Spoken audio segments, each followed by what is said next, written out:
Good morning, friends and family of friends. Happy Monday the 27th, everyone. Wow, even with the strange world we are all living in, this month has just flown by. You know, Belle and I enjoy sharing good news, and good news we have. They've revised the mortality rate down to 0.75, which is close to the common flu. That means that 99.25% of people who catch this virus recover. 99.25. That's awesome. Don't misunderstand, we definitely think any loss of life is tragic and heartbreaking, but originally they were projecting a mortality rate of 4 or 4.5%, not 0.75. So take a moment and let that sink in, because it is great news. And all the more reason that we have to get this country up and running again. There are so many reasons, and it's not about greedy pursuit of money. People have to be able to go to their doctors again for normal checkups and preventative measures that tend to increase early detection of things like breast cancer and prostate cancer, heart disease, diabetes, things like that. How about dental appointments? Oh my God, I'd hate to have been suffering with a dental issue during this shutdown. Heck, there are a lot of people who would like to save their second or third generation business, let alone their homes and automobiles. We can slowly and intelligently open things back up, make subtle changes and adjustments to practices and procedures that make people safer, but we sure don't need to completely rewrite societal norms. Remember, the government is not the answer. We are. Well, that's our thoughts on it anyway. So, sunrise this morning will be at 5:55 and sunset will be at 7:51, giving us 13 hours and 56 minutes of daylight to enjoy today. Presently, it's 39 degrees outside, give or take a little bit depending on exactly where you live. Well, today is going to be a big contrast from yesterday, as you should expect cloudy skies and rain throughout much of the day. We might see up to a quarter inch of rain, so not bad, but it will help us bring those May flowers that we all love so much, so keep that in mind. High temp should make it into the 60s or real close, and winds will be out of the south to southwest at 10 to 20 miles an hour, so bring an umbrella and be confident. Awesome days are on the horizon. Alright, we always have a lot of birthdays coming off the weekend, so from our family of friends who celebrated birthdays on Saturday the 25th, happy birthday Kelly Connell, Matt Compsey, Tanner Laddish, Brett Splitberger, Cody Hedgeworth, and James Schultz. From our family of friends who celebrated birthdays on Sunday the 26th, happy birthday Savannah Ray, Tone, Corey Yost, aka Fireball, Trent Solomon, Jeff Kennan, Dennis Selverson, Nathan Steinke, Bill Jean Bowman, Paul Timmy Steffen, Eric Klug, Olivia Terch, Nicole Miller, Kyle Love, Joshua Green, and Julie Kopel. And from our family of friends who celebrate their birthdays today, happy birthday Nate Stewart, and last but not least, Sam Dronzo. Our celebrity birthday shout out starts with a talented young actor who is best known as Peter Pevensey in the Chronicles of Narnia films. In 2015, he began starring as Prince Liam in the E! Original series, The Royals. William Moseley turns 33 today. Our next celebrity is best known as a soap opera actress who played the role of Clara on the hit television series Doctor Who. She later began starring as Victoria in 2016 and played Katerina Clark in Me Before You. Gina Coleman turns 34 today. Our next celebrity had his college football playing days like his famous older brother. Later he served in the Vietnam War during the 1960s, returning home to make Duck Commander reads for their top-selling duck calls. He is probably best recognized as the TV reality star and preacher who affectionately became known to audiences as Uncle Shy. Phil Robertson's younger brother on the popular TV show Duck Dynasty, Cy Robertson turned 72 today.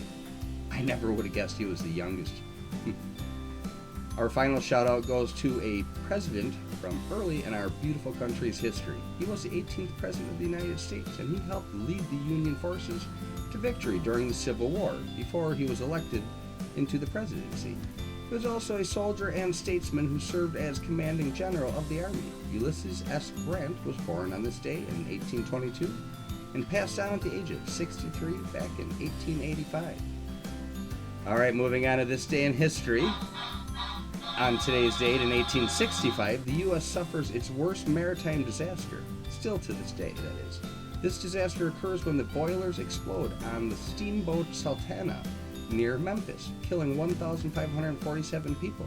The Sultana was designed for a max capacity of 376 passengers, but was carrying 2,155 when 3 of her 4 boilers exploded. She burned to the waterline and sank. The Sultana was carrying almost 2,000 former Union Civil War prisoners.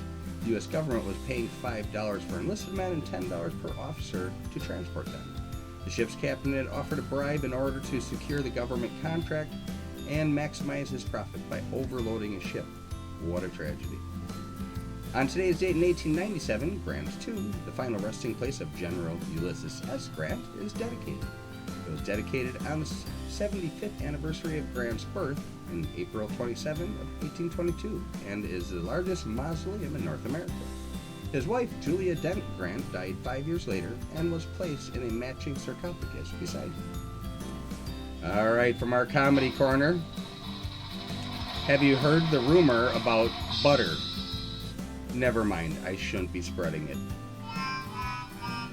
Today is National Babe Ruth Day, National Prime Rib Day, yummy, National Tell a Story Day, we do it Monday through Friday, and thank you for joining us.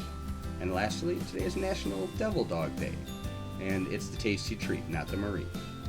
Today's morning motivational is a simple, undeniable truth. If you feel like you're losing everything at times, remember trees lose their leaves every year, and still stand tall knowing better days will return. And they always do. Speaking of trees, hey, pay special attention to the trees over the next week or two. The leaves are going to be popping out like crazy. Definitely my favorite time of the year. It's just awesome, bright, beautiful days ahead of us on the horizon, guys. So it's just a great time to pay attention to things like that. We thought we would dive into the origins behind the devil dogs, the proud heroes, not the tasty treat. Known since World War I as devil dogs, the Marines have had what some might say is an uncharacteristically tender relationship with canines. From mascots to battle buddies, dogs in the Corps have a whole history both alongside their human coworkers and on their own. While the original source of the devil dog nickname is up for debate, most know it from the story what the Germans called Marines in World War I, Teufelhunden, translated roughly to devil dogs, used to describe the fierce fighting style of the Marines at Bella Wood. It is a fact that the moniker became widespread in its use and a source of great pride beginning in 1918, when recruiting posters featuring the English bulldog wearing a U.S. helmet chasing a Dachshund with a spiked German helmet appeared during that year, proclaiming devil dog recruiting stations. It's awesome too. They are a proud group of American heroes. My father-in-law, Belle's dad, served in Cuba during some touch-and-go times for our countries, and he's very proud to be a devil dog, as seen in this picture from 1963. Thank you, one and all servicemen and women.